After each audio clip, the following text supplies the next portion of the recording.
मैं हूँ कौशिकी और आज हम बात करने वाले हैं एक story which is cervical cancer story.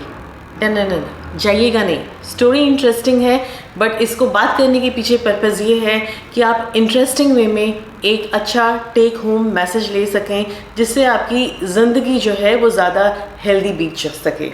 तो ये कहानी इन्वॉल्व करती है आपकी प्यारी शिल्पा शेट्टी और उसके अलावा एक और UK based TV reality star Jade Goody.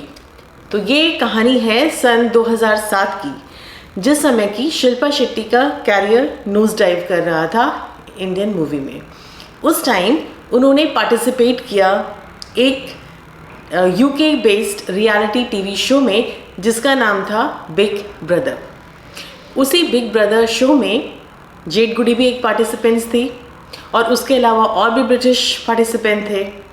तो इस पर्टिकुलर शो को शिल्पा शेट्टी ने जीता और पर्टिकुलर टीवी शो को शिल्पा शेट्टी ने जीता और उसके बाद से उनकी सेकेंड इनिंग स्टार्ट हुई। तो ये सारी कहानी लेकिन मैं आपको क्यों बता रही हूँ, this story is not just about Shilpa Shetty, it is also about the heroine of the video which is Jade गुडी।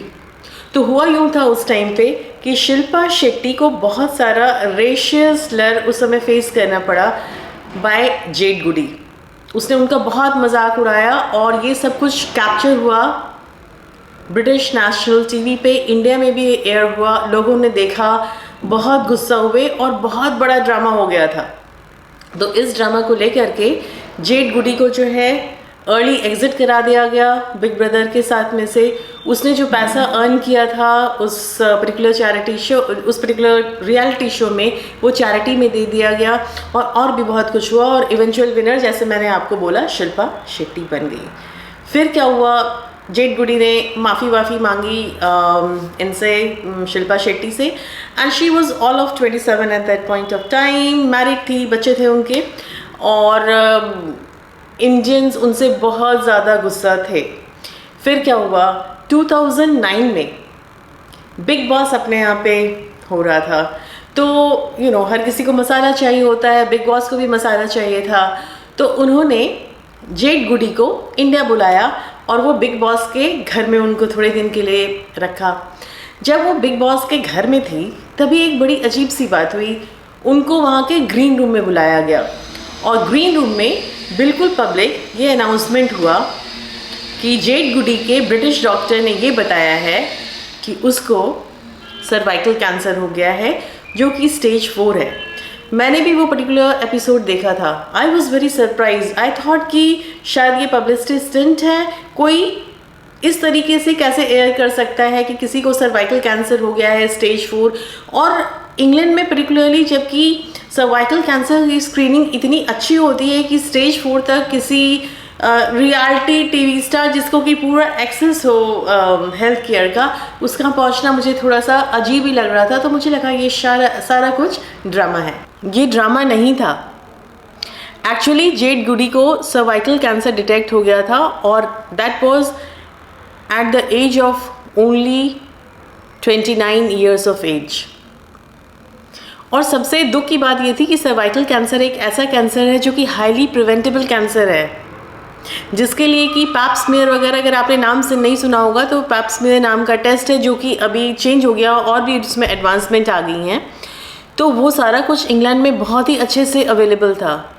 उसके बाद भी जेड गुडी वॉज डिटेक्टेड किस स्टेज पे, स्टेज 4 पे, क्योंकि उन्होंने उस पैप स्मीयर जो सर्वाइकल स्क्रीनिंग होती है उसमें पार्टिसिपेट नहीं किया था और उनके सर्वाइकल कैंसर के डिटेक्ट होने के विदिन कुछ महीनों के उनकी डेथ हो गई।